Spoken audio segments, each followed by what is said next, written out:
Aventureros, los que seguís Desafío Viajeros, sabéis que tengo cierta predilección por pura casualidad, no por morbo, por esos lugares de turismo dark, de tanatoturismo, de turismo oscuro, lugares donde han pasado cosas que a fin de cuentas suponen un reclamo para el público, muchas veces por el morbo de la situación, otras para conocer la historia del lugar.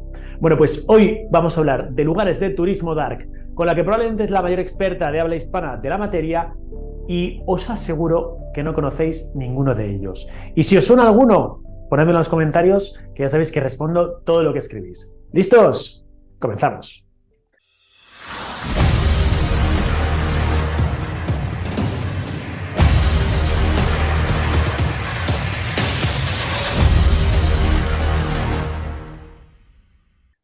Miriam del Río, bienvenida a Desafío Viajero, ¿qué tal? Hola, ¿qué tal? Bien, pues estupendo. Oye, muchas ganas tenía ya de tenerte por aquí. Fíjate, hace años, Miriam del Río, en una biblioteca, por casualidad, vi tu obra de Turismo Dark 1 o Turismo Dark a secas, y me acuerdo que lo cogí y me puse a leer el índice y dije, joder, la verdad es que sin querer he estado en gran parte de los lugares que estás citando, ¿no? Y me acuerdo que me leí tu obra, me gustó mucho, ¿no? Porque al final no son lugares tanto de visitar por el morbo del lugar, sino para conocer historias que nos hacen trascender y que suponen un aprendizaje interesante. Pero lo cierto es que cuando de repente llego el otro día a una librería y me encuentro con Turismo Dark 2, digo, bueno, seguro que conozco la gran mayoría de los sitios de los que esta vez nos va a hablar Miriam, ¿no? Bueno, pues me sorprendió muchísimo porque prácticamente es que no conozco nada, ninguno, de todos los lugares de los que hablas en tu nuevo libro. O sea que felicidades de verdad porque es una maravilla el que todavía sigas sorprendiéndonos con libros relacionados al tanatoturismo o al turismo dark.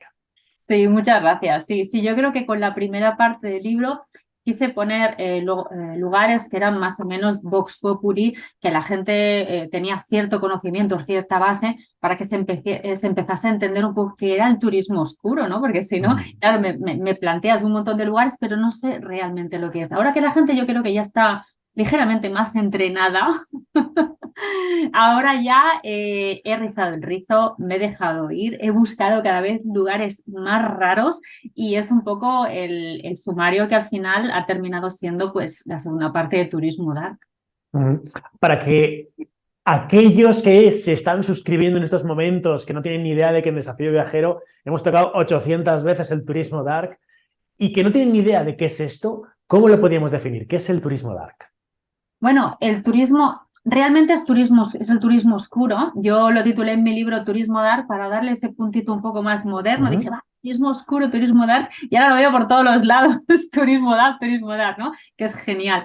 El turismo oscuro, turismo dark, es un tipo de turismo que está centrado en aquellos lugares en donde han sucedido pues hechos trágicos o que de una manera u otra están relacionados con la muerte. Hay diferentes tipologías de turismo oscuro, ¿no? Turismo dark pueden ser un tipo de turismo que esté relacionado con la guerra o el exterminio. Aquí entraría un poco en la categoría de campos de concentración, cementerios, yo qué sé, lugares abandonados, porque esa es otra categoría que a mí me ha gustado mucho añadir, porque estos lugares abandonados que tienen cierta aureola de decadencia son lugares que atrapan muchísimo, que tienen un magnetismo muy especial y que por eso he decidido añadirlos, ¿no? En esta categoría podrían entrar lugares, por ejemplo, pueblos abandonados, que podría ser, o pueblos fantasma, que en Estados Unidos hay muchos, o hay, por ejemplo, lugares donde hay una mitomanía, ¿no? Donde han muerto personajes famosos y la gente va como un poco en peregrinación a ese lugar, pues a ver qué es lo que sucedió y a conocer de primera mano, porque de lo que se trata el turismo oscuro es de conocer, como tú decías, de primera mano qué es lo que ha sucedido en ese lugar. Que a menudo es verdad que este tipo de turismo puede tener un poco de, digamos, mala fama. ¿Por qué? Pues porque hay cierto tipo de personas que solamente buscan un poco la parte más tétrica, la parte más morbosa, que a ver los haylos. Pero la realidad es que al menos lo que yo promuevo en mi libro, en Turismo Dark, que es un tipo de turismo que esté centrado en la base histórica y cultural y a partir de ahí visitar todos esos lugares con respeto, ¿no? Que yo creo que es la base de este tipo de turismo. Y en eso consiste básicamente el turismo oscuro. Totalmente. Y yo de verdad que me considero un turista oscuro porque ahora estabas hablando de, a ver, lugares donde personajes ilustres han fallecido. Y tal y como lo estabas citando, pensaba, pues si es que he ido a propósito al edificio Dakota, a la mansión donde muere Michael Jackson, a la plaza Dilly donde asesinan a JFK, y así sucesivamente Claro. por gran parte del mundo, ¿no? Pues bueno, te da curiosidad, ¿no? Es de alguna forma, te pica esa curiosidad de, oye, ya que estoy aquí, quiero ir a este Claro. sitio, ¿no? A Sí, todos es nos un llama la poco, atención. yo creo en la idea de personas, turistas, viajeros, llámalo X, que están cansados un poco ya del típico turismo tópico que hace todo el mundo, ¿no? Y al Sí. final buscamos un poco es una experiencia más allá, es un punto Ujú. más allá. Yo creo que somos unos viajeros más experimentados, o al menos intentamos serlo, y buscamos un poco la otra cara de la moneda. Entonces, no es que seamos personas morbosas ni personas tétricas, sino que simplemente, pues, oye, tienes un conocimiento de algo que ha sucedido en cierto espacio y tú quieres ir a verlo en primera persona. Muchas veces la gente, por ejemplo, que lee mis libros, que no me conoce, que dice, uy, una chica que escribe sobre turismo oscuro, seguro que va vestida de negro, está toda va de tatuajes y como me puedes comprobar, nada más lejos de la realidad. Un jersey Bueno, de cerezas, ¿vale? nada. Estoy seguro No. que todas las cruces satánicas están debajo de las cerezas, ¿eh? Ahí está, ahí está. A ver, llevo tatuajes, sí, pero tampoco llevo tantos. Entonces, es un poco, la verdad es que la gente tiene una idea muchas veces preconcebida, ¿no? De lo que es este tipo de turismo. Y yo me gusta hablar de él, me gusta fomentarlo, porque yo creo que el turismo oscuro es un poco como un iceberg. Y lo que Mm. tú crees conocer es solo la punta del iceberg. Todo lo que subyace por debajo es lo que es realmente interesante y es ahí donde ahondo en el libro. Me encanta, me encanta. Bueno, en tu obra realizas una subdivisión por continentes, ¿no? Y vamos viajando de continente a continente, explorando decenas de lugares dark. Yo he seleccionado unos cuantos que me han llamado la atención y ya que estamos, pues me gustaría que nos relatases por qué son tan curiosos y por qué son destinos de turismo dark. Y mira, ya que estamos en Europa, vamos a viajar a un lugar del cual yo no tenía ni absoluta idea de su existencia, que es un jardín envenenado, el jardín venenoso de Alnwick, que esto está en Northumbria. ¿Qué es este Sí. lugar? Bueno, pues ni más ni menos que el jardín más venenoso de toda Inglaterra, ¿no? Que es un lugar que me encantó descubrir Ujú. y es un lugar en donde cuando tú accedes tienes que vigilar muy mucho qué es lo que tocas, qué es lo que hueles, porque, oye, un descuido podría ser fatal, ¿no? Te explico un poco cómo se fundó este jardín, porque se creó en el año 2005, forma parte de una serie de jardines del castillo de Alnwick y este espacio en concreto forma parte, es un recinto cerrado que solamente se puede visitar con una visita guiada, obvio, porque hay plantas que son tan venenosas, imagínate que están enjauladas para que nadie se pueda llegar a acercar, ¿no? Y haya Madre pues mía. algún problema, algún imprevisto que alguno se ha dado, ¿no? Y ahí pues podemos encontrar más de 100 plantas distintas venenosas. Y lo más interesante de este lugar es que lo que hacen es que al lado de cada planta tú tienes un cartelito informando de qué es lo que te puede suceder, para qué se utilizaba esto en la antigüedad, porque la mayoría son plantas que se utilizaban antiguamente, ¿no? Pues por ejemplo podemos encontrar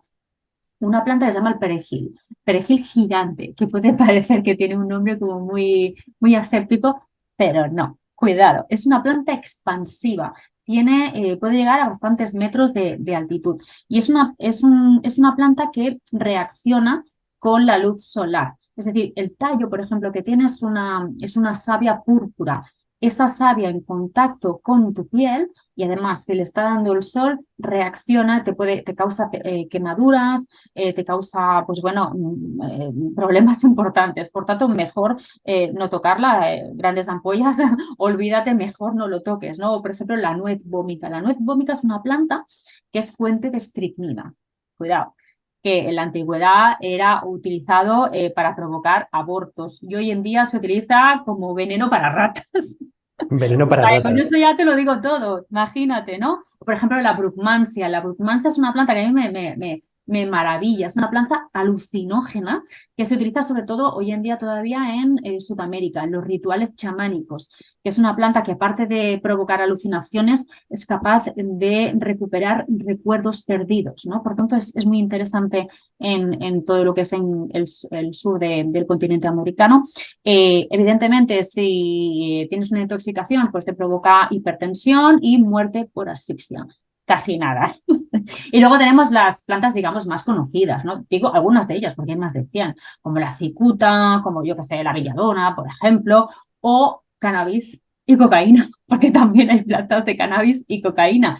Que esas son plantas que se utilizan como punto de partida para la educación sobre drogas, porque este jardín suelen visitarlo, aparte de personas interesadas en el tema, pues escuelas, visitas guiadas de escuelas. Entonces yo encuentro que está muy bien esta visita, porque es una visita a la par que terrible educativa. Sí, sí, desde luego. Claro, yo lo que me pregunto es, esta cárcel de plantas, ¿vale? Porque al final, lo peor de lo peor en el mundo vegetal lo tenemos ahí.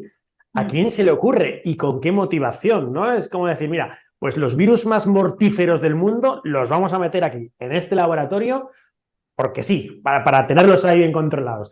Eso fue la duquesa de Northumbria, que además todos esos recintos son suyos de su propiedad. Yo creo que la Ajá. mujer aburrida dijo, voy a crear aquí unos jardines porque sí. Y además, voy a crear un jardín venenoso.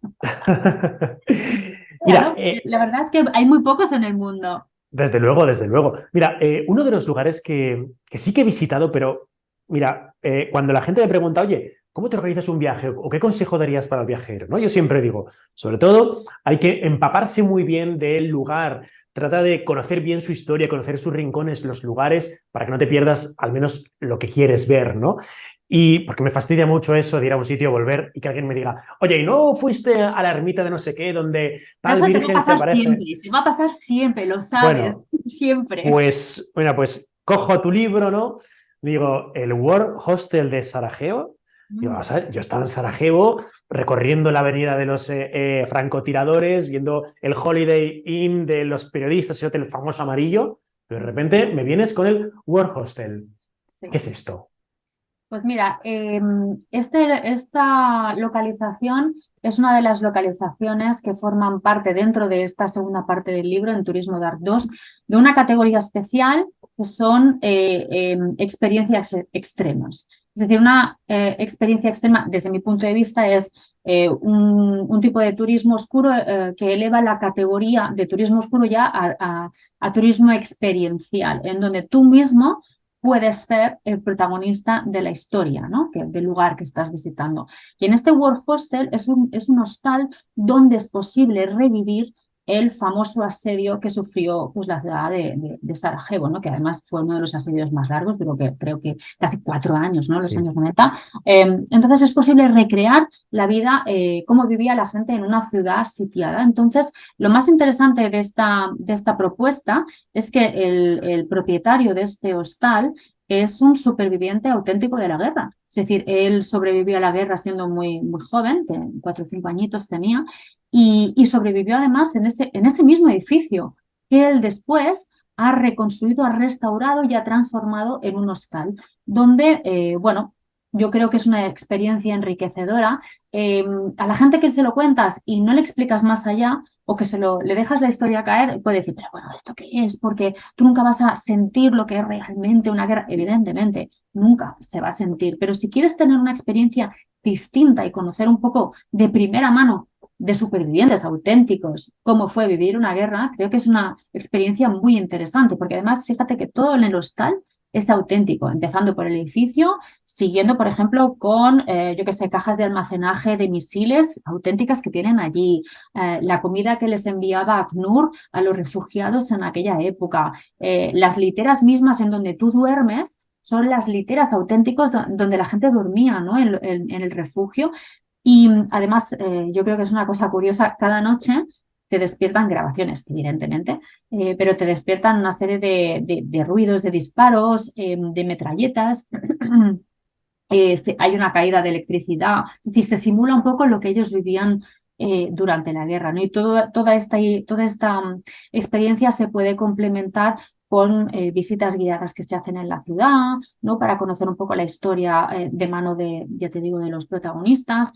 Y lo chulo de esta experiencia es que si tú quieres, puedes hacer la experiencia más profunda porque puedes compartir un rato con el protagonista, ¿no? Con el dueño del hostal y charlar, intercambiar impresiones. Al final creo que esto es lo bonito de viajar, como tú sabes, que es compartir experiencias, cambiar impresiones, ver diferentes perspectivas del mundo, tú desde tu país y la persona con la que estás hablando desde su otra perspectiva, ¿no? Y eso creo que es muy enriquecedor. Por tanto, a pesar de que la gente piensa que este es un espacio que puede ser banal, yo no lo creo, porque fíjate que este hostal lo visitan no solamente turistas o viajeros, sino también profesores con sus alumnos, como una parte de una experiencia educativa, periodistas, investigadores, o sea, hay mucha gente que está interesada en esta idea y me parece genial, me parece fenomenal. Pues muy curioso, yo no lo conocía, si lo llego a saber me alojo allí. Nada que ver mi alojamiento con lo que acabas de citar, ¿no? De hecho, hablabas del complemento del World Hostel, probablemente podría ser ya que la siguiente noche la pasemos en un hotel nicho o análogos, ¿no? Ya tendríamos la experiencia completa. Sí. Además, muy recomendable visitar Sarajevo. Es de los lugares que más me ha sorprendido en toda mi vida, no solo porque ves las huellas de la propia guerra, observas cómo a lo largo de la ciudad de Sarajevo hay oquedades en el suelo, ¿no? Que están cubiertas con un color rojizo, donde hubo muertos directamente, y sobre todo que la experiencia de irnos un poquito más allá, ¿no? Y a las afueras de Sarajevo, visitar Visoko, las famosas pirámides descubiertas, entre comillas, por Sam Osmonovich, sean o no pirámides, pero lo que está ahí abajo, los túneles, eso es algo real que está ahí y a mí me parece absolutamente brutal, ¿no? Se pueden hacer visitas también a Sí, los sí, sí, túneles. totalmente. ¿Lo hiciste? ¿La Sí, hiciste sí, tú? sí, por supuesto, sí, sí, El túnel claro. de la Esperanza, que Sí, también, por sí. donde se pasaban toda la comida. Me parece súper interesante que todo esto se haya mantenido y que hoy en día pueda formar parte de una visita guiada, ¿no? Me parece genial, me parece genial. Desde luego. Vamos a cruzar de continente, Miriam, porque si nos vamos a los USA, allí tenemos el vudú de Nueva Orleans, ¿no? Nueva Orleans, que es una ciudad como muy anómala respecto de lo que supone o de la imagen que tenemos en nuestra cabeza de Estados Unidos, ¿no? Porque el vudú y esta ciudad, el blues, todo eso está como muy ligado, ¿no? ¿Qué pasa aquí? Sí. Mira, además es una ciudad que he vuelto hace pues escasas 3 semanas, estuve guiando un grupo con gente precisamente pues para conocer toda esa mezcolanza, todo ese melting pot que hay en Nueva Orleans, esa mezcla de las raíces españolas, francesas, haitianas, porque ahí está todo mezclado y es un caos total. Pero ahí es un poco lo bonito de ese caos de la ciudad, que es lo que dicen que es una de las ciudades menos americanas de todo Estados Unidos, ¿no? Porque no tiene absolutamente nada que ver. Donde tú hablabas del blues, donde está también el jazz, todas esas influencias y esa comida criolla, cajún, donde tenemos como base de la religión el vudú, ¿no? Que el vudú es una religión que está muy extendida y yo incluso tuve la oportunidad de hablar, fui a ver a una sacerdotisa vudú que me pareció súper interesante, una señora que tenía 80 años y era descendiente de esos africanos, de toda esa parte esclavista que hay en Nueva Orleans, claro, porque otra cosa importante para ver en Nueva Orleans es toda esa parte de las plantaciones de café, de algodón, etcétera, etcétera, que es súper, súper curioso. Y con esta sacerdotisa fue muy interesante, ¿no? Ella me enseñó que tenía una especie como de templo allí, me enseñó que tenía una serpiente. Y fíjate que el vudú es una religión muy interesante y a mí me gusta especialmente porque es una religión que es muy equitativa. Es decir, tanto hombres como mujeres están al mismo nivel, ¿no? Y eso no siempre ocurre. Por tanto, sacerdotes y sacerdotisas, Mambó y Jugan, están al mismo nivel.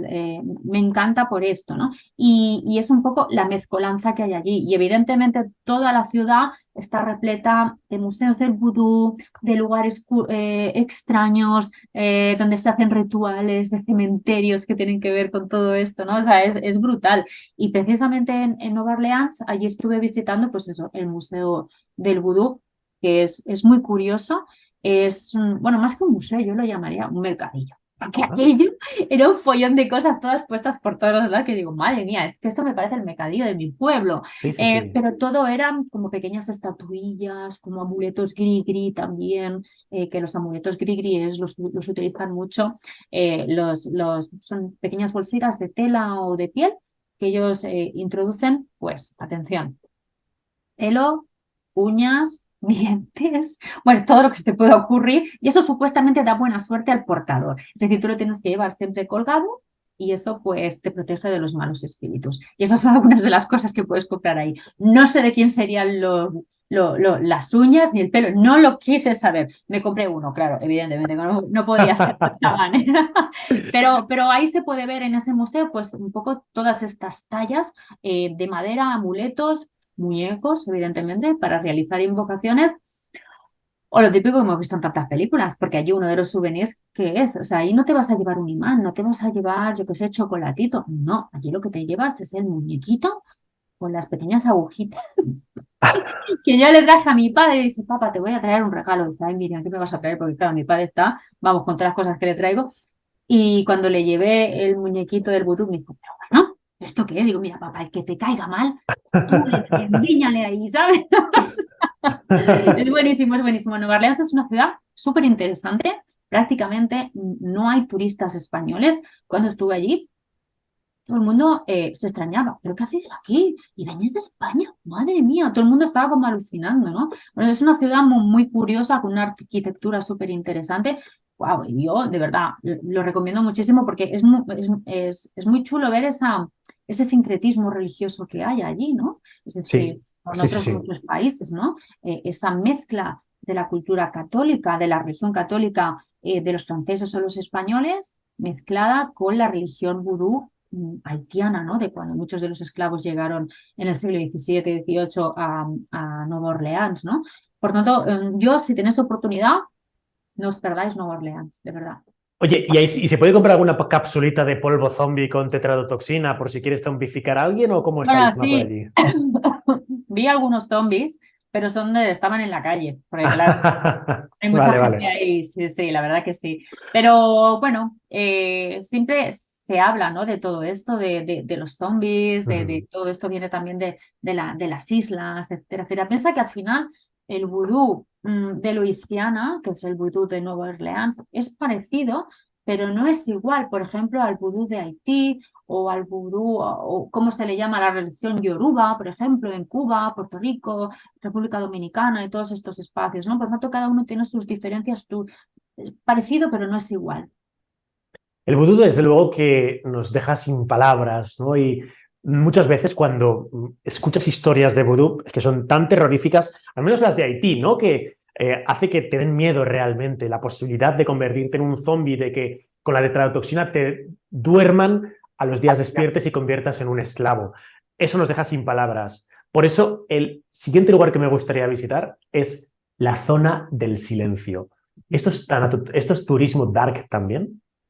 Yo lo he introducido, lo he añadido a la categoría de turismo oscuro porque a mí me pareció muy interesante porque se han dado casos también de desapariciones misteriosas, ¿no? Ajá. Pues al final yo, evidentemente, la selección la hago yo y yo escojo los lugares que a mí me gustan, que me seducen, que me llaman, ¿no? Por tanto, yo creo que lo que a mí me puede gustar, quizá a mi lector, pues también le puede gustar. Entonces, al final hago una selección ahí un poco curiosa, pero es lo que a mí me gusta, ¿no? Esta categoría, este lugar del silencio. Es un lugar muy especial, que te digo que podríamos llamarlo un lugar en donde en una zona desértica, enigmática, han tenido lugar una serie de sucesos muy, muy extraños. Desde desapariciones misteriosas, como te decía, como una flora muy extraña que hay allí, como apariciones de luces extrañas en el cielo y sobre todo, que por eso se llama la zona del silencio, hay unas extrañas anomalías de radio que hacen que las ondas hercianas no se desplacen con normalidad. Por tanto, cuando tú accedes a esa zona, es una zona de no sé cuántos kilómetros en México, pues no van los teléfonos, las brújulas se vuelven locas, o sea, los relojes no funcionan, es un caos. Todo este nombre, pues eso, viene precisamente de la zona del silencio, de una zona donde no hay ondas hercianas, no hay... Y se sabe por qué? ¿Se sabe por qué ocurre Bueno, esto? A ver, hay diferentes teorías. En los años 60, un científico mexicano fue el que se dio cuenta de este hecho, que no se propagaban las ondas. Se dio cuenta más tarde que era una zona donde habían caído una serie de meteoritos, un meteorito precisamente que explotó en la Tierra, llegando a la atmósfera, se desintegró y todo eso que cayó precisamente se esparció por toda esa zona del silencio en México. Y ese podría ser un poco el origen, porque tiene un tipo de material que es lo que hace que las ondas no se desplacen con normalidad. Esa podría ser una de las teorías, pero no es la única, ¿no? Ahí ya entramos también en este punto un poco más paranormal, en donde podrían haber una serie de habitantes venidos de las estrellas que están haciendo ahí de las suyas. Por eso te digo que ahí hay mucha historia. También en los años 70, unos años más tarde, un misil de Estados Unidos también se desvió misteriosamente y terminó cayendo en esa zona desértica. Resulta que ese misil tenía un material, déjame que me lo mire, ¿cómo se llamaba? Cobalto 57, que es un material donde se estrelló, que es radioactivo. Entonces, claro, evidentemente el gobierno americano tuvo que llevar allí un montón de gente a recoger todo lo que se había esparcido por allí y tuvieron durante bastante tiempo todo el espacio vallado, la gente no podía acceder, etcétera, etcétera. Todo eso empezó a promover una serie de teorías en la gente, en los autóctonos, de qué era exactamente lo que estaba sucediendo allí, ¿no? Entonces, en todo eso, yo creo que entre que si se decía que la gente la estaban abduciendo, que si era la energía cósmica del universo que había caído ahí y estaba influenciando a los autóctonos, que si sucedían fenómenos inexplicables, porque otra de las cosas curiosas que sucede en este lugar es que y esto está reportado, podéis buscarlo por internet, se han dado casos de gente que entra en la zona del silencio y como le ocurre a las brújulas, pierde el oremus. Pierde el oremus, se desmaya, no encuentra la salida, no sabe bien dónde está y finalmente cuando consiguen salir, los que consiguen salir, porque algunos han desaparecido por completo, dicen que no saben realmente qué es lo que ha sucedido, tienen como un blanco total en la mente y los que consiguen recordar algo dicen que hay como una especie de imagen, como a una persona, supuestamente algo, les ha ayudado a encontrar la salida, ¿no? O sea, Madre es un mía, espacio muy curioso, ¿no? Suceden cosas muy extrañas. Gente que se pierde, flora rara, claro, porque increíble. claro, con todo ese material radioactivo que se ha ido esparciendo durante años, a pesar de que hayan intentado limpiarlo, hay zonas que es imposible. Entonces, ahí eso combinado con la flora de la zona, pues han empezado a salir cactus azules, lilas, cosas súper extrañas, ¿no? Evidentemente radiactivos. Bueno, pues este es un lugar genial, ¿no? Que aparece en Turismo Dark 2 para gente callada. Ahora Sí, bien, eh, si fuéramos un vampiro, probablemente podríamos ir a un lugar del mundo donde 2 meses al año estaríamos en absoluta oscuridad, ¿no? Es un lugar llamado Izquiavik, o no sé si se pronuncia así, pero es más o un lugar menos. Yo tampoco lo sé pronunciar bien. donde no sale el sol durante 2 meses. ¿Qué es esto? Pues es un pueblo en una región, la región más septentrional de Alaska, donde cuando llega noviembre Ujú. el sol se pone y no volverá a salir un puñetero rayo de sol hasta finales de enero. Es decir, es lo que se conoce como la noche polar, que no solamente sucede la noche polar en este espacio, en Utkevik o Barrow, como usted le conoce popularmente, sino hay otros lugares en Rusia, en Noruega, donde también tiene lugar este fenómeno, ¿no? Es un pueblo, pues bueno, dedicado a la caza, a la observación de ballenas, a la observación de osos polares, petróleo, etcétera, etcétera, ¿no? Y esto que te comento de la noche polar es un fenómeno que afecta precisamente a estas regiones debido a la inclinación del eje de la Tierra. Es decir, en este punto concreto del año, los rayos del sol no alcanzan la altura suficiente para llegar aquí. Y por eso no es que desaparece completamente el sol, pero no desaparece la luz. Es decir, todo el día tendríamos el ambiente como si se fuese a poner el sol, como un anochecer que no llega a anochecer nunca, ¿no? Por tanto, tendríamos unos colores azules, lilosos en el cielo, que contribuye ya a crear pues, ese ambiente enigmático y misterioso, si aún más. A todo eso hay que añadir temperaturas bajo cero, estamos hablando de 35 grados bajo cero, nieve, hielo, Madre ventisca. mía. Bueno, yo digo que para vivir ahí has de estar hecho de otra pasta, porque si no, o sea, es imposible. Sin embargo, podríamos pensar, ostras, cuando llega esta gente, cuando llega esta época, la gente pues se recluye en casa y ya no hace nada. Pues al contrario, cuando llega esta época, para esta gente es como una época de relax. Porque dice, bueno, por fin puedo estar tranquilo, incluso hay más vida social de la que nos podríamos pensar. La gente queda mucho en las casas de la gente, hacen actividades en la nieve, es decir, hay movimiento, ¿no? Por eso te digo, y ya te digo, no es una oscuridad permanente, sino es una especie como de tonos azulados lilosos, por decirlo. Un inciso aventurero. Cada documental de Desafío Viajero supone muchas horas de esfuerzo y de trabajo para traeros buenas historias. Si crees que merezco tu apoyo y te está gustando el vídeo, suscríbete al canal, hazme un comentario y comparte el vídeo. De esta forma me ayudarás enormemente. Una manera. La verdad es que esta zona de Alaska a mí me parece súper interesante. De hecho, es que es la zona donde encontramos las islas Diómedes, ¿no? Diómedes mayor, perteneciente a Rusia, Diómedes menor, perteneciente a Estados Unidos. Uno de esos lugares también tan curiosos, ¿no? Donde vemos esos dos islotes que separan el estrecho de Bering, ¿no? Que es donde termina el este y comienza el oeste, o viceversa. Y cómo desde una isla puedes estar viendo el futuro en la que está enfrente, porque la diferencia horaria entre Diomedes mayor y Diomedes menor, que creo que son una distancia como 3-4 kilómetros, 3 kilómetros y pico, es de 18 horas, ¿no? Entonces, estás viendo el futuro desde una de las dos, ¿no? Y mi amigo Daniel Landa siempre me dice, tú en Diomedes puedes cazar un oso hoy y comértelo ayer, que me parece absolutamente brutal. ¡Qué bueno! ¡Qué bueno, qué bueno! Pues sí, pues esta gente yo creo que, bueno, están hechos todos los que viven en estas latitudes. Sí. Están hechos de otra pasta, ¿no? Que luego no te lo pierdas, porque primero tienes la noche polar y luego viene el sol de medianoche. Exacto. Primero no hay sol y luego tienes sol para aburrir, porque durante todo el día no se va a poner el sol. Increíble, vamos, yo me volvería loca al final.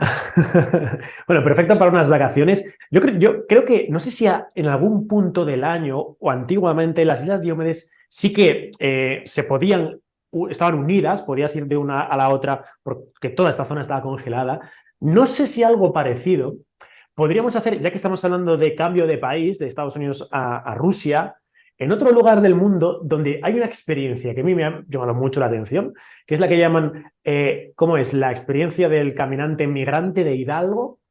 Sí. ¿Qué experiencia es esta? Porque esta también es de dark total. Sí, la verdad que esta es de las experiencias un poco más heavy, ¿no? Es la caminata del migrante, que la llaman, que se realiza pues en la frontera no en la frontera, pero cerca de la frontera entre Estados Unidos y México, ¿no? Y es una experiencia, eso es dentro de este tipo de categorías que decía, de categoría de experiencia extrema, en donde tú puedes hacerte pasar por migrante, es decir, durante una noche, bueno, unas horas, puedes sentir lo que siente, o algo similar, siempre, entre comillas, porque nunca será lo mismo, pero puedes sentir lo que siente un ilegal cuando intenta cruzar el Río Grande intentando encontrar pues el famoso sueño americano, ¿no? Y es una experiencia inmersiva, es una experiencia en donde aceptas que te persigan, que te empujen, que te insulten. Hay actores que representan las patrullas migratorias, donde hay grupos de narcotraficantes que te van a perseguir, donde se lanzan balas al aire. Es decir, tú piensas que hay gente que no termina la experiencia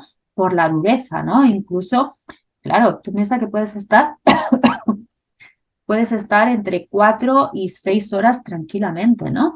Entonces, claro, la gente al final pues no aguanta. Siempre te dicen cuando empiezan que en cualquier momento hay una palabra de seguridad en donde tú la dices y automáticamente te sacan de la experiencia, ¿no? Es decir, no tienes que sufrir más allá de lo que tú quieras, ¿no? Pero claro, se sufre muchísima angustia, se sufre cansancio. Es lo que te digo, además, los actores son agresivos porque se ponen mucho en su papel, son amenazantes, ¿no? Entonces, claro, a todo eso añádele un terreno rocoso en donde te vas a caer, donde estás completamente a oscuras. Es decir, ostras, es una experiencia un poco heavy. Y la gente paga por esto, la gente. Y además no es barato. O sea, estamos hablando de 300 o 400 euros por persona. Pues sí. Imagínate, es que es una auténtica barbaridad. Yo no lo haría, no lo he hecho, esta experiencia no la he realizado, pero puedo entender que hay, puedo entender que haya gente que esté interesada, ¿no? Que a priori puede parecer algo totalmente banal. Y yo así lo vi inicialmente, pero cuando empecé a investigar un poco más, vi que era algo un poco más profundo, ¿no? Es decir, que la actividad intenta recrear lo que sufren estas personas para concienciar realmente de lo que les ocurre a esta gente, ¿no? Para que sepas que si estás pensando en hacer algo, porque piensa que está claro, esto está en una zona que está muy cercana a la frontera, ¿no? Entonces, cuidado, hay que concienciar y sensibilizar sobre todo. Y fíjate que esta actividad ha recibido reconocimiento internacional. Es decir, que no es una cosa que yo lo crea, no, es que ha recibido reconocimiento internacional por la labor y por la contribución que se hace a esa concienciación, ¿no? Para que la gente realmente conozca qué es lo que sucede, ¿no? Cuando uno cruza y te vas prácticamente con lo opuesto, qué es lo que te espera, ¿no? Que hay mucha gente que no llega a conseguir ese sueño americano, que se quedan por el camino, que hay muchas muertes y gente pues bueno, que fruto de los narcotraficantes y de las mafias que hay, que es todo un entramado que hay allí, ¿no? Entonces, eso es un poco para concienciar. Esta experiencia, la gente que la ha realizado, los comentarios que aparecen por ahí, pues bueno, es una experiencia positiva, todo el mundo habla de ella como una experiencia dura, pero positiva, que además saca lo mejor de uno mismo porque también contribuye a ese sentimiento de comunidad, de ayudarse los unos con los otros, ¿no? Por tanto, es una experiencia que yo creo que puede ser interesante, no para todo el mundo, pero es lo que te digo, tienes que correr, te caes, te van a insultar, te meten dentro de un coche, te llevan con la cabeza con una capucha, simulan que te van a ejecutar, unas cosas. Pero bueno, como concienciación puede salvarse por ahí. A ver, la verdad es que a mí personalmente puede ser, ¿vale? Que como concienciación, si hay alguien que lo necesita, pues oye, y lo puedes pagar, adelante. Pero no sé, es como si ahora nos inventamos mira, pues de Senegal vamos a crear una empresa que haga pues que tú en patera puedas ir desde Senegal hasta las Islas Canarias, ¿no? Para que sufras, y al ladito una lancha que por supuesto te va siguiendo, no vaya a ser que te canses y digas la palabra de seguridad. Claro. No sé, la verdad es que podemos venderlo como queramos, que es para concienciar y tal, pero oye, si tú ya sabes que evidentemente es duro, o sea que el que va a hacer esa experiencia sabe evidentemente que el cruzar la frontera es una experiencia dura, ¿no? Por eso te interesas por ese tema. Oye, ¿por qué no ayudar a la gente que está cruzando la frontera en los puestos fronterizos? O no sé, ¿por qué no invertir el dinero de otra forma que no jugando a las películas de cómo sería realizar un cruce de frontera migratorio? Sí. No sé, que es cierto que desde el punto de vista de la concienciación es interesante, pero bueno, yo al final yo creo que esta es la excusa que se ha montado la empresa para que no le tachen de oportunista, ¿no? Por el tema que están ofertando. Ellos también hablan de que, bueno, ellos también lo que hacen es ayudar mucho al trabajo local porque dan trabajo a mucha de esa gente que están pues muy cerca de la frontera y de las comunidades de la zona se vieron en su día afectadas, ¿no? por toda esa marea de gente que marchaba a los Estados Unidos, ¿no? Entonces, de esa manera han conseguido contener un poco a ese flujo que había hacia Estados Unidos. Pero evidentemente yo estoy contigo, es decir, nunca va a ser lo mismo. ¿Quiénes se pueden pagar esto? Porque claro, no es una... Es que digas, vamos a concienciar, es una actividad gratuita. No, te clavan. O sea, a ver, Sí, no sí, nos sí. olvidemos. ¿Quién puede pagar esto? Pues mira, la mayoría de personas que participan en esta actividad son americanos, canadienses y mexicanos también. Pero claro, ¿qué tipo de mexicanos? Mexicanos con pasta. Está claro, está claro. Fíjate, hace unas semanas aquí en Valencia visité, es una exposición rotatoria que va moviéndose por el mundo, se llama The Body, ¿no? Donde tú puedes ver el interior del cuerpo humano en sus distintas fases, ¿no? Bueno, pues en tu obra nos hablas de un museo, el Museo del Cerebro de Bangalore, que es un lugar donde no es que ya puedas ver cerebros humanos, es que los puedes tocar. Y creo que es una experiencia, a mí me gustaría, la verdad, tocar órganos humanos a mí y también. saber cómo es eso, ¿no? ¿Cómo es lo que tengo aquí por dentro? ¿Cómo es la textura? ¿Cómo es el tacto? Esto es real, ¿no? Sí, es real, o sea, es lo que pasa en el Niemann's Museum, en Bangalore, que es un centro de peregrinación de estudiantes de medicina, y una atracción turística también, porque empezaron a ver que tenían tanto éxito que decidieron pues abrir el museo Ujú. al público en general, ¿no? Y claro, antiguamente era un asilo para lunáticos que después se acabó reconvirtiendo en bueno, un espacio de estudiantes donde ellos hacían como unos másteres y tal, siempre relacionado con la psiquiatría, ¿eh? Entonces, pues bueno, allí qué es lo que se puede ver, o el plato fuerte del museo son 400 cerebros auténticos conservados en formol, todos donados por los familiares de personas fallecidas, ¿no? Entonces, junto a todos esos cerebros tienes la historia clínica de ese cerebro. A qué persona pertenecía, por qué falleció, qué patología tenía, qué enfermedad, ¿no? Entonces, pues bueno, se pueden ver pues, cerebros dañados por aneurismas, por enfermedades como el Alzheimer, por ejemplo, ¿no? Infecciones bacterianas, tenias, porque hay tenias también que afectan al cerebro. Esto me da mucho asquito, pero es así. O incluso pues, cerebros deformados por nacimiento, ¿no? Entonces hay muchas tipologías de estos cerebros. Los cerebros, como te decía, espera. Sí, sí, por supuesto. Los cerebros, como te decía, se recogen de los donantes y se conservan en una solución de fornalina, que es, eso es lo que hace es compactar el cerebro para que adquiera consistencia y después eso se pueda tocar. Porque la parte final del museo es que tú puedes tocar cerebros humanos reales, esos cerebros conservados en fornalina y además sin guantes. Eso es lo que Madre me mía. parece un poco más ahí fuerte. Me imagino que te Precisamente obligarán eso. a lavarte las manos antes, ¿no? Imagino. Espero. Qué barbaridad. Yo este lugar lo tengo pendiente. No lo he visitado, pero lo tengo muy pendiente.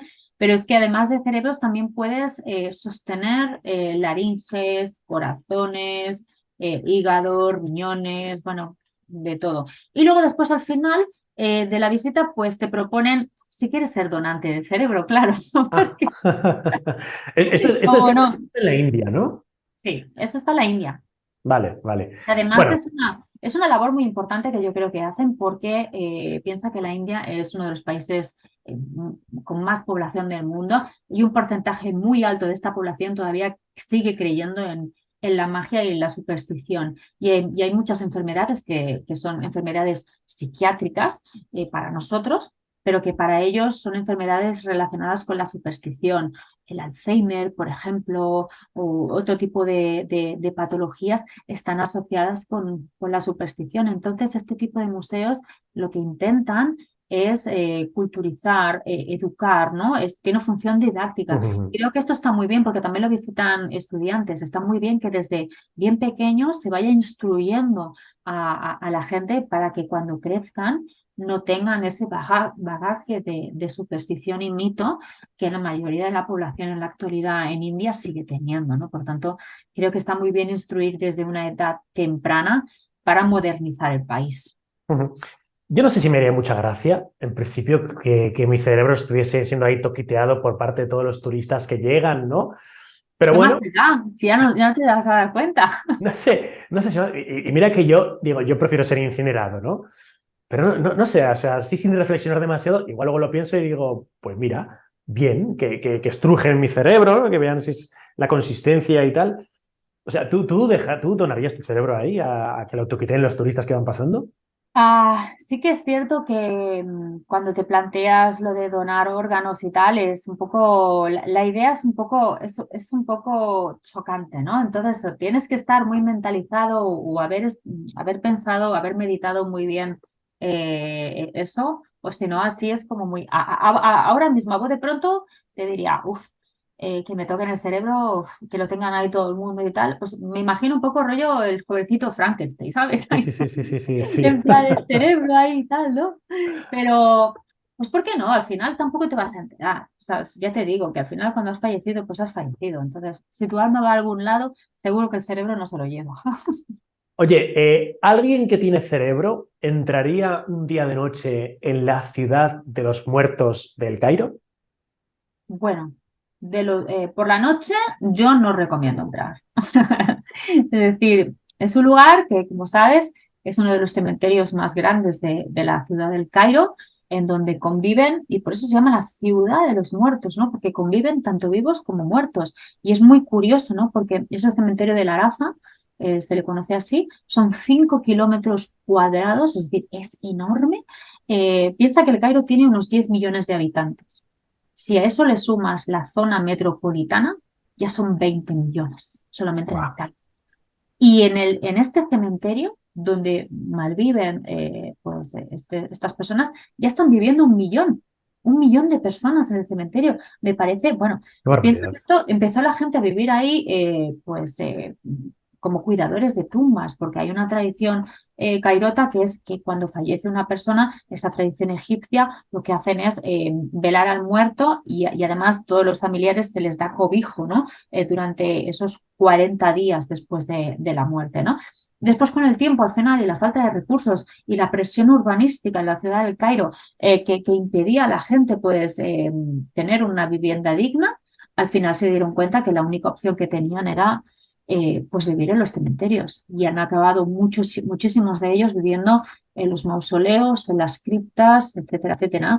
Eso, si tienes suerte, duermes dentro de una cripta, dentro de un mausoleo. Si no, duermes a la intemperie delante de la cripta. Tú imagínate, ¿no?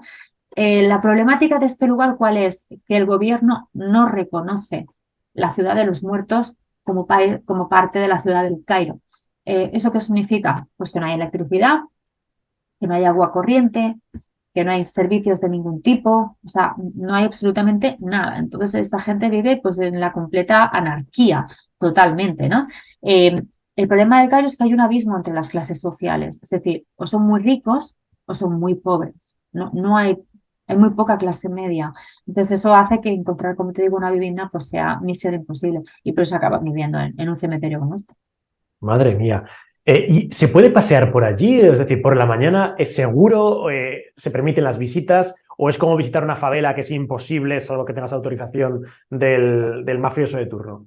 No, sí se puede hacer, yo lo he Ujú. hecho, se puede hacer, por eso digo de día, de día, de día. Algunos autocares de grupos de gente algo ya más turístico, como si dijésemos, acerca a los turistas sin bajar del autocar, ¿eh? Sí, sí, sí. Los acerca y allí desde dentro del autocar les explican tal. Yo, si os animáis a visitar alguna vez la ciudad de los muertos, os recomiendo que bajéis. Que bajéis, pero que lo hagáis bien. Es decir, hay muchos taxistas que están acostumbrados a que turistas, en este caso ya más viajeros, se interesen por este lugar, y Ujú. entonces estos turistas mismos te llevan, se bajan contigo y ellos saben dónde te pueden llevar, dónde no, con quién puedes hablar, con quién puedes conversar, y puedes conocer un poco de primera mano cómo es ese lugar, ¿no? Esa es mi recomendación. Ahora bien, no es una visita para todo el mundo, es lo que te digo. No sé qué tipo de turista eres tú. Bueno, tú ya me lo imagino, pero nuestros oyentes, la gente que nos ve, eh, hay que examinarse uno mismo y ver qué tipo de turista estoy dispuesto a bajar y hacer una experiencia que en ciertos momentos pues, te puede llevar un poco de incomodidad, o puedes sentirte un poco fuera de lugar, evidentemente, porque no es tu lugar, pero eso forma parte de la experiencia de conocer el lugar y de poder verlo de primera mano, ¿no? Pero siempre es lo que digo, no vayáis por vuestra cuenta, cogéis un taxista, le pagáis lo que toque, estará encantadísimo de llevaros, porque aparte saben perfectamente qué zonas visitar. Pero ya te digo, hay mausoleos incluso que es una ciudad, aunque no está tipificada como tal. Entonces, hay mausoleos que se han reconvertido en colmados, hay criptas que se han reconvertido en bares. O sea, es surrealista total, Qué pero es fuerte. así, es lo que es la ciudad de los muertos hoy en día. Qué fuerte. Bueno, desde luego que no es para turistas el lugar donde vamos ahora mismo. Esto no sé si siquiera para viajeros, esto es para aventureros amantes de las emociones extremas. Si os gusta saltar de un avión, si habéis hecho puenting alguna vez, si el Sí. rafting es para vosotros, pues bueno, simplemente un paseíto por un riachuelo. Hay una experiencia que hay que vivir, que es daros un chapuzón en la piscina del diablo. Sí. ¿Qué es la piscina del diablo, Miriam? Pues es una especie de piscinita muy cercana al salto, a la caída de las cataratas Victoria, y allí uno puede Estamos bañarse. en Zimbabue, ¿no? Estamos en Zimbabue, Vale. un poco la frontera entre Zambia y este lugar, ¿no? Entonces, en esta piscina natural, pues uno se puede bañar, eso sí, en la temporada seca, claro, donde no hay tanto caudal y donde la corriente no es tan bestia, ¿no? Y es una piscinita de un espacio que tampoco es que quepa tanta gente, pero es un espacio maravilloso en donde tú puedes ahí pues bañarte. Evidentemente está prohibidísimo lanzarse al chapuzón, ¿vale? Nada de bombas, nada, absolutamente nada. Tú tienes que entrar con muchísimo cuidado y puedes estar allí disfrutando de la experiencia. No se puede hacer cada uno por su cuenta, es decir, tú tienes que ir siempre con un guía local. El guía local es el que te va a acompañar y te va a decir, te puedes meter aquí, te puedes meter allá, apóyate este pie aquí, esta mano en esta roca, tienes que llevar un calzado de agarre, bien, porque hay muchas rocas que pueden ser resbaladizas o algunas pueden cortar, y entonces es simplemente esa experiencia que yo llamo experiencia extrema. ¿Por qué? Pues porque hay gente que no sigue las normas, hay gente que no se sabe comportar, hay gente que busca la típica fotografía para subirla a Instagram o cualquier tipo de red social y más de 15 personas se han caído. Madre mía, más de Más de 15 personas se 100, han caído. sí, más de 108 metros de caída libre, que son Madre mía, ¿no? lo que tiene la altura de las cataratas Victoria. Tú imagínate, piensa que las cataratas Victoria, el nombre se la dio David Livingstone, ¿sabes? El explorador que estuvo por toda esa zona de África. Pero es una catarata que tenía otro nombre, otro nombre, que en el idioma local significa agua que truena, porque cuando tú te estás acercando a las cataratas Victoria, se escucha el estruendo a 50 kilómetros a la redonda. Con eso ya te estoy dando un poco la imagen de cómo es esta caída. Por eso digo, al final, uno que tiene que ser un turista responsable. Es decir, tú quieres visitar un lugar de turismo extremo, un lugar de turismo dark, pero que es una categoría dentro de esas experiencias extremas. Fantástico, no hay ningún problema. Observa las medidas, compórtate como tal, no hagas el loco. Es decir, puedes visitar estos lugares y volver para contarlo, ¿sabes? Es decir, es absurdo que la gente busque la fotografía y pierda la vida buscando esa fotografía perfecta, ¿no? Por tanto, me parece totalmente absurdo. Un poco la paradoja del viajero moderno, ¿no? Que ha sido la sensación de que el mundo se ha convertido pues, en una sala selfie gigante, donde aquí lo único que importa es donde me hago la mejor foto para después tener muchos likes, ¿no? Y eso totalmente desvirtúa el mundo de los viajes. Fíjate, hace unos años, visitando el Preikestolen, el púlpito, ¿no? En Noruega, bueno, por masoquismo, esto es lo típico que hacemos los masoquistas, que vas a un parque de atracciones y dices, mientras hago cola, a ver cuántos accidentes mortales ha habido en esta atracción, ¿no? Bueno, pues... Error, eso no se puede mirar nunca, es como decir la palabra bomba en un avión. Total. Bueno, pues allí, estando en el púlpito, me puse a mirar, ¿no? Accidentes mortales de gente que se ha caído desde el púlpito, esos 113 metros de cortado directamente. Uno, de un español, tenía que ser español, que haciéndose la foto, pues se despistó y se fue para abajo. Pues ahí queda eso. Claro, es que parece ya que si no haces la foto es porque no has estado. Sí, exactamente. En los viajes que realizo, en las rutas y los viajes que organizo también en grupo, yo muchas veces agradezco que yo les suelo decir, mira, en este espacio hacer una foto y luego guardar el teléfono. Eso no hace falta. Si la imagen la vais a tener en la retina, en vuestro cerebro, es decir, el recuerdo que os vais a llevar, además vais a disfrutar mucho más la experiencia. Si no vas a tener el recuerdo a través de la pantalla. Eso es absurdo. Entonces, yo siempre digo, más vale no hacer fotos o hacer una y luego guardar el teléfono y disfrutar del momento. Cierto, qué cierto es. Bueno, vamos a terminar. Hemos hecho un top 9 de los 10 más lugares dark para mí de Turismo Dark 2, pero vamos a terminar pues, con el top 1, probablemente mi favorito a mí, todo lo que tenga que ver con tribus y más si son tribus sin contactar y más si son tribus agresivas que nos dan un poco de juego, me llama muchísimo la atención, como son las tribus de Papúa Nueva Guinea. Y es que en Papúa Nueva Guinea vamos a encontrar alguna tribu caníbal. ¿Esto es cierto? Sí, es cierto. Y me gustaría puntualizar que este es un una localización que añadí en el libro, no para que la gente lo visite, Vaya. sino para que la gente sepa que existe, pero no hace falta ir a ver a ninguna tribu caníbal, que lo mismo no vuelves, ¿vale? Por tanto, esto es simplemente para que la gente sepa que existen todavía tribus ajenas al mundo occidental, tribus, como tú decías, no contactadas, que viven como vivirían hace 500 o 600 años, que es una auténtica pasada. Sí. Son tribus indígenas, en este caso, como decíamos, de Papúa Nueva Guinea. Yo hablé en el libro de unas cuantas tribus. A mí la que más me llamó, una de las que más me llamó la atención es la tribu de los Asaro, que es una tribu, ya te digo, que son muy, muy radicales, que son muy belicosos, que no aceptan prácticamente ningún tipo de interacción. Cada vez que se ha intentado tener contacto, la han obviado, es decir, que además de manera bastante agresiva. Entonces, son gente que no quieren ningún tipo de contacto. Y estas tribus, pues es lo que decías, algunas, a pesar de que hay mucha gente que dice, no, esta gente ya no practican el canibalismo, todavía lo siguen practicando. Es decir, o sea, que es así.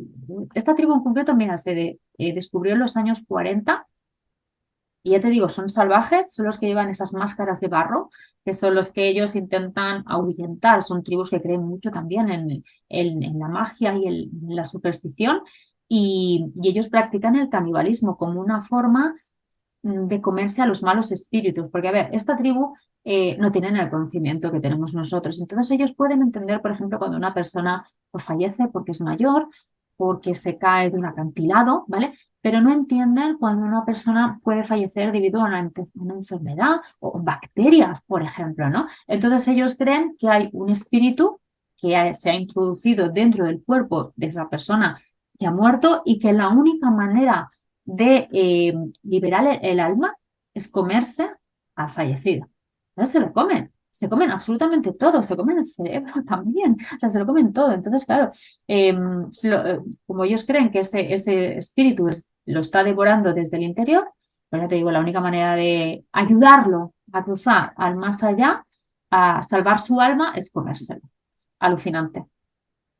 Bueno, pues ahí queda eso. La verdad es que me recuerda un poco a la isla de Sentinel del Norte, ¿no? Es decir, no sé si en Sentinel son caníbales, lo que está claro es que esta gente no quiere que se les aproxime nadie, no quieren tener contacto con el mundo occidental, ¿no? Y su agresividad radica en que en el momento en que cualquiera se acerca, le empieza a llover una cantidad ingente de lanzas. Bueno, hace unos años, ¿no?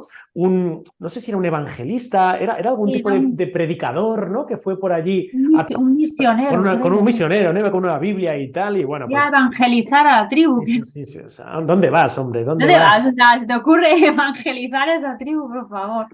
Madre mía, sí, pues Sentinel del Norte aparece en la primera parte de Turismo Dark, que es algo muy parecido, ¿no?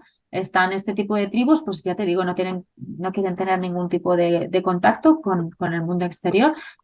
Cuando fue en Sentinel del Norte este misionero, evidentemente lo mataron, con unos helicópteros se vio el cuerpo, intentaron recuperarlo, pero fue imposible y además era peligroso, por tanto lo dejaron allí y acabó desapareciendo y se cree pues eso, que también se lo comieron. Bueno, en fin, estos son solo 10 de los más de 20, 30, bueno, hay un montón, no sé si tienes contados cuántos lugares de turismo. Creo que hay unos 50. Hay unos 50, bueno, pues fijaros, sí. Hemos visto solo una pequeñísima parte de algunos de los lugares de este Turismo Dark 2, aún más dark, que Miriam Nos Río nos ha traído y que ya tenéis en todas las librerías. Os pondré el enlace donde podéis acceder a este libro ya, Turismo Dark 1, súper recomendable. Yo la verdad es que he disfrutado muchísimo con Turismo Dark 2, pero a mí Turismo Dark 1, por el placer de lo icónico, de lo reconocible, el releerme lugares que he visitado me generó mucha satisfacción, fue una experiencia muy gratificante. Y este libro es sobre todo para aquellos que queréis dar un pasito más, que a mí la verdad es que estos catálogos de lugares curiosos del mundo me fascinan, ¿no? O sea que este es el típico libro que siempre vais a encontrar en la biblioteca de Desafío Viajero. Pues oye, Miriam, que te deseo mucho éxito con este libro, te agradezco de manera extrema la entrevista de hoy. Y antes de que te vayas, vamos a hacer una pregunta mítica a Miriam del Río. Bueno, te voy a hacer dos, vamos a hacerte dos top 3, ¿vale? Primero, ya que hablamos de turismo dark, tus 3 lugares de turismo dark favoritos de todo el planeta. De todo el planeta, madre mía, qué complicado. A ver, mi top 3. Antropológicamente y culturalmente hay un lugar que a mí me gusta mucho, me fascina, que es Ajá. el templo de las ratas de Bikaner en la India, que es un templo donde hay más de 20.000 ratas sagradas y son adoradas como auténticas deidades sagradas, ¿no? Y entrar en ese espacio, ver toda la religiosidad, todo el misticismo, a mí me gustó mucho, y ver cómo a un animal que en Occidente es un animal asqueroso, pues resulta que allí es sagrado y que a mí me alucinó muchísimo ver cómo había fieles que llevaban a los niños pequeños y los acercaban a las ratas, ahí como en plan, como si para que, no Le sé, bendiga la bendijese rata. la rata al niño. Me parecía surrealista, ¿no? Pero bueno, después, ¿qué quieres que te diga? Hay muchos lugares que me gustan. Uno que especialmente me tiene el corazón robado y es en Belice. En Belice hay una cueva donde hay restos de rituales mayas, que es la cueva ATM, que está dentro de esa categoría de turismo experiencial, de experiencias extremas, pues porque para llegar a esos restos mayas, donde se hacían rituales mayas, sacrificios, pues tienes que nadar, te tienes que sumergir, tienes que hacer rappel, prácticamente tienes que hacer todos los deportes de aventura dentro de una cueva a oscuras. Y a mí me parece una idea maravillosa. El único problema es que al final casi sufro un poco de hipotermia. Pero claro, aquello es que el agua estaba súper fría, llevabas 3-4 horas ya metido en el agua, ya estaba diciendo, por favor, ¿cuándo vamos a llegar a los esqueletos? Pero yo sabía que cuando se llegaban a los esqueletos, después ya dabas media vuelta y ibas a salir, ¿no? Y decía, si no llegamos a los esqueletos pronto, moriré y seré otro parte de ese ritual maya, seré una ofrenda, ¿no? Al dios Chak, que eran los dioses que se veneraban allí, ¿no? Que es el dios de la lluvia. Y bueno, pues otro muy típico, por ejemplo, que a mí me gusta y que este es un poco más conocido, pero a mí me gusta muchísimo, es el cementerio de Praga. El cementerio de Praga es un lugar, mira que es pequeñito, ¿eh? Tú lo conoces, pero es un sitio, ese aureola que hay de misticismo, ese ambiente enigmático, ese musgo encima de las tumbas, y después toda la historia del golem, toda desde el rabino Low, es maravilloso. Entonces son espacios que a mí me evocan, y al final yo lo que busco es que el lugar me diga algo, que me transmita algo, y yo creo que me quedaría, fíjate, con esos 3, pero es muy difícil escoger, es que me lo Sí. Top 3 es imposible. Bueno, tomamos nota de ese top 3 y bueno, pues vamos a concluir con la pregunta que hago a todos los invitados que se pasan por el canal. Va a ser más complicada, ya verás. A Míriam del Río le ponen a cenar con 3 personajes históricos. ¿A quién metes en esa cena contigo? ¡Wow! A ver, ¿a quién podría poner? Pues podría poner, por ejemplo, Alejandro Magno. Muy bien. Pondría a Lord Byron, Ajá. por ejemplo. ¿Y a quién más podría poner? Alguien que sea más así, no sé. O pondría a Cleopatra, por ejemplo, por poner una mujer, porque si no, al final todos son hombres. O sea, Cleopatra, Lord Byron y Alejandro Magno. Toma ahí, una mezcla muy, muy curiosa, muy ecléctica, pero bueno, como soy yo. Lo íbamos a pasar bien. Pues nada, de verdad, aventureros, muy recomendable. Turismo Dark 2 en todas las librerías. Míriam del Río, gracias de verdad por esta entrevista. Éxito para esta obra, para este tiempo que nos viene ahora. Desde luego que leer libros como este, que vamos a tener más tiempo libre. Viene genial. Y nada, te dejo las últimas palabras para ti, para que te despidas. Pues nada, simplemente que espero que os guste la lectura. Os animo a, si no sois ya turistas oscuros, a convertiros en turistas oscuros, a turistas dark, y que lo practiquéis siempre desde una perspectiva de respeto y tener cabeza. Que muchas veces hay gente que da mala fama, pero los que nos comportamos bien no queremos que tenga esa mala fama. Es un tipo de turismo que no está de moda, no es una moda. No es que esté de moda, porque ya hace muchos años que se practica, pero que cada vez más la gente entienda que esto es un tipo de turismo histórico y cultural muy interesante, que vale mucho la pena pues que se tenga en cuenta. Y si queréis pues conocer un poco más de las cosas que yo hago, de los viajes y tal, con las pequeñas crónicas que voy subiendo de todos los viajes que yo voy haciendo. Podéis encontrarme en Instagram como, evidentemente, no podía ser de otra manera, Dark Lady BCN. Dark Lady BCN. Vale, vale. Queda claro. Venga, pues todos a seguir a Dark Lady BCN. Pues nada, Miriam, gracias de verdad, y aventureros, muchas gracias por haber estado ahí tan atentos. Ponedme ahora en el chat, en los comentarios, cuál ha sido vuestro lugar de turismo Dark favorito de todos los que hemos tocado en esta entrevista, porque, a ver, yo creo que quitando la Ciudad de los Muertos del Cairo, el resto no conocíais ninguno. Y si lo conocíais, ponedmelo. Hasta la vista, amigos. Hasta la vista.